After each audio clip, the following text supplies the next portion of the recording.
Good evening once again. Now we will do the final quiz number 5. Question number 1.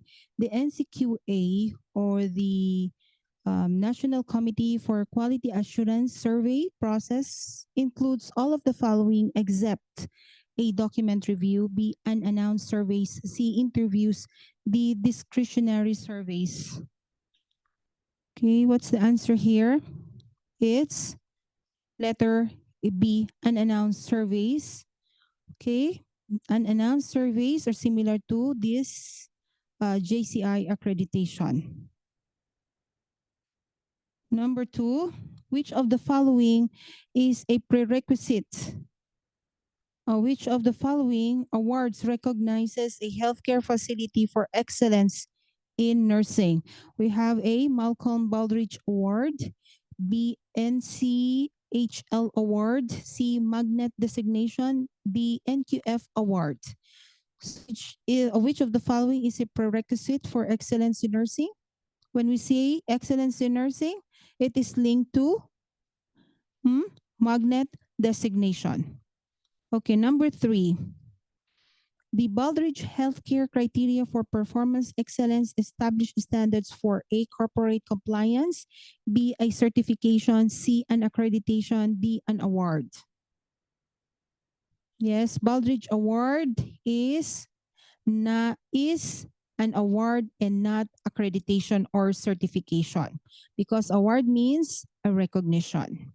Number 4, the process management area of the Baldrige Healthcare Criteria for Performance Excellence addresses each of the following except. Okay, process management areas in healthcare criteria excellence address all of the following except for one statement that is wrong. So we have choices: A, healthcare processes, B, support processes, C, operational planning, D, strategic planning. Key processes, okay, this is right. What about the support processes? This is also right. And C, operational planning, is correct. And letter D, the strategic planning, is the answer, which is not right or wrong. Okay.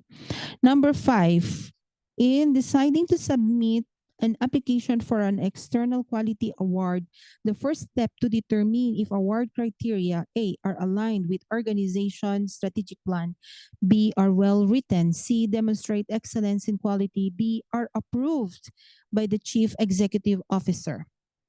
So in here, what is the first step to determine eligibility? Is to align with the organization strategic plan. Number 6, the IHI Global Trigger tool record reviewers found an unreported case of a radiologist inadvertently causing a small pneumothorax or the collapse of the lung by incorrectly positioning a percutaneous small bowel feeding tube. To whom should the reviewers report this finding? A, Chief Medical Officer, B, Chief of Radiology, C, Risk Manager, D, Director of Quality. A radiologist here incorrectly places a tube causing pneumothorax. So who would review this incident report? So this report should go to the department head responsible, who is the Chief of Radiology. Okay, number 7, the Hospital Consumer Assessment of Healthcare Providers and Systems, or the HCA-HPS survey, is administered A, within 48 hours, post-discharge, B, between 48 hours and 21 days post-discharge, C, between 48 hours and 42 days, that is 6 weeks post-discharge, and D, after 28 days post-discharge. The HCA-HPS survey is conducted between what? Between 48 hours and 42 days, or 6 weeks post-discharge. Number 8, the quality improvement team finds high needle sticks in emergency department? Who should the team share this information with? A. Emergency department staff. B. Medical staff. C. Medical executive committee. So if needle stick injuries are increasing in the emergency department, who should receive the information first? Okay, first, share with the process owners, who are the emergency department staff. Okay, so this is the correct answer. Number 9, performance of RCA or root cause analysis for a sentinel event provides all of the following except A, identification of why the variance occurred. B, recommendations for actions to prevent recurrence. C, measurement strategies for each factor affecting the outcome. D, continuous measurement to identify opportunities for improvement. Root cause analysis RCA includes all of the following here, except when we say identifying variation in causes, yes, this is true. B, what about B, recommendations for actions to prevent recurrence? Yes, this applies to RCA. Letter C, measuring the strategies for each factor affecting the outcome. Yes, this applies also. What about letter D? Continuous measurement to identify opportunities for improvement is wrong. So because RCA is reactive, not continuous. So this is the answer for number 9. Number 10, which of the following is responsible for patient safety? A, senior leadership. B, entire staff organization-wide. C, patient safety officer. D, medical executive committee. What's the answer here? Who is responsible for patient safety? The answer here is the entire staff or organization-wide. Patient safety is the responsibility of all staff across the organization. Number 11, one of the team members that keep members on track and focus on the process is A, leader, B, facilitator, C, timekeeper, D, recorder. Who ensures the team members stay on track in meeting?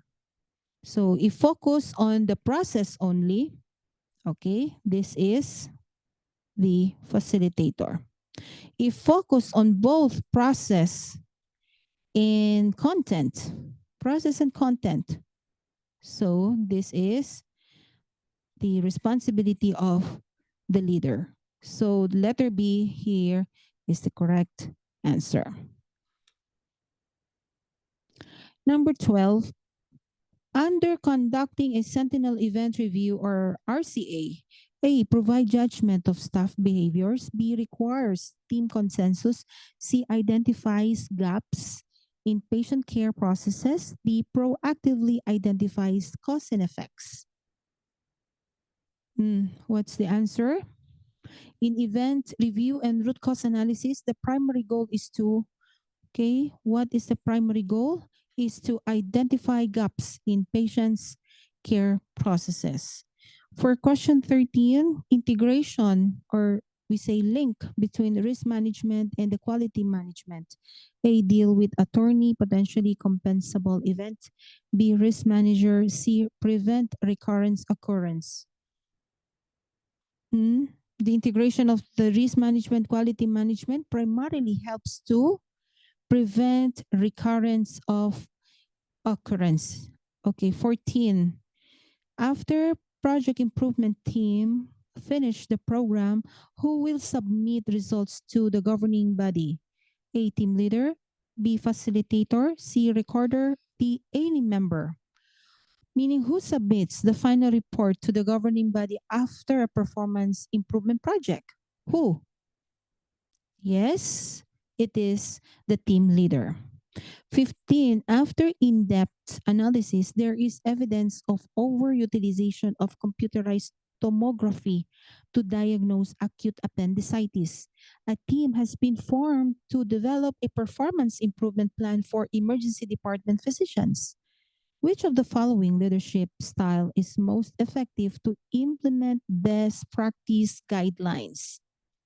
Laissez-faire, B, demographic, C, participatory, D, autocratic. Yes, it's the participatory.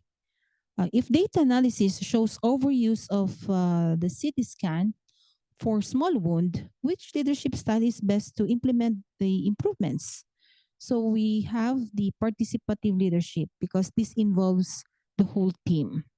For question 16, if the organization is committed to patient safety, the most important process is A, allocating the financial resources to promote quality activities. Letter B, establishing an anonymous reporting system for safety issues. C, integrating patient safety findings into governance and management activities. And letter D, delegating administrative responsibility to the evaluation team. So the key process for patient safety in an organization hmm, is to integrate patient safety findings into governance and management activities. So letter C is the correct answer.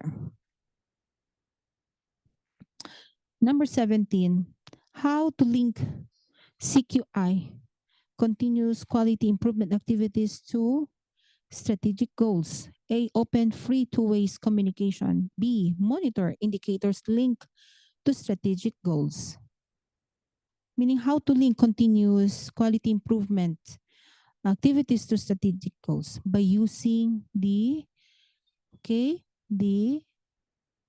monitor indicators linked to strategic goals, by using the KPIs linked to strategic goals.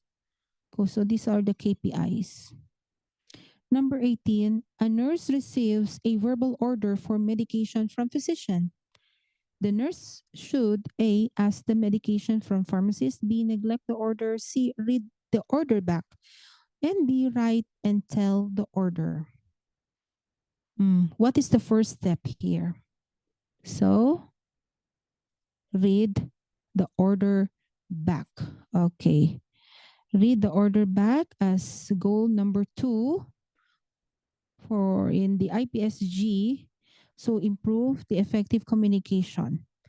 A verification of readback for verbal telephone orders if permitted, and reporting critical test results. Correct answer is read the order back. 19. A healthcare quality professional is attempting to refine the differences between an organization's objective and the stakeholder needs. Which of the following tools is most appropriate? A, CANAB method.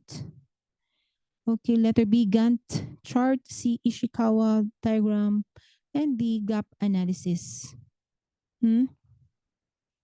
Which tool is most appropriate? Okay, this is the gap analysis. The last number, 20, Lean Rapid Improvement Event, or the RIE, is A, Kaizen, B, Kanban, C, Pokayoka, D, Six Sigma.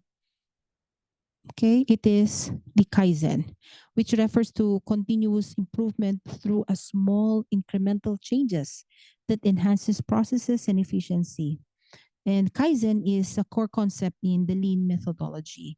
What is Kanban? It is a visual workflow management method used to optimize the flow of work and ensure tasks move smoothly through a process. For the Pokayoki refers to a mistake proofing or implementing mechanisms to prevent errors in process. While Six Sigma is a data-driven methodology aiming to reduce the variation and defects through a structured approach, which is the DMAIC. Okay. So that ends our final quiz number 5. Any questions so far? Okay, if none, so this ends here now, and we'll meet inshallah next week on Monday.